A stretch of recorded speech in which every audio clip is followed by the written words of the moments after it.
A 4 braided challah looks like just kind of a step up from your standard braid, and it's not that much harder to do. So I'm going to start by dividing my dough into 4 equal pieces and turning each of those into a long dough strand. Just roll it between my hands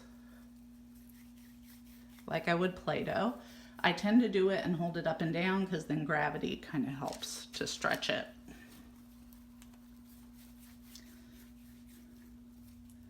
So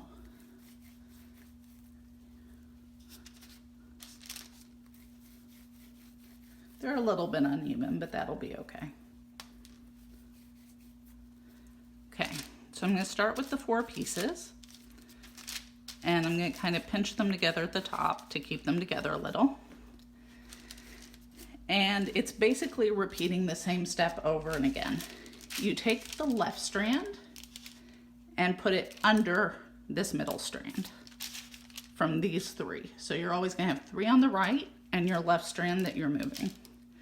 Lift up the middle, strand it across, put it down.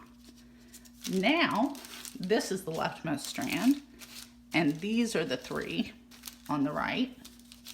Lift up the middle, swing it over. Sometimes it helps to kind of reposition as you go. Now these are the 3 on the right. Left strand, under. Now these are the tiny 3 bits. Lift up and over. And at the end, what I do, just like the 3 braid, is I pinch the ends together. But since that's not going to look very pretty, I lift up my loaf and I kind of pinch that piece in the bottom so that on top it looks nice and pretty. I'm going to flip it over, and I'm going to do the exact same thing over here with the pinched pieces. Just kind of pinch and then tuck underneath. And then I can use my hands to kind of straighten it out. But yeah, that's your classic 4 braid challah. And that's ready for its second rise, and then it'll go in the oven.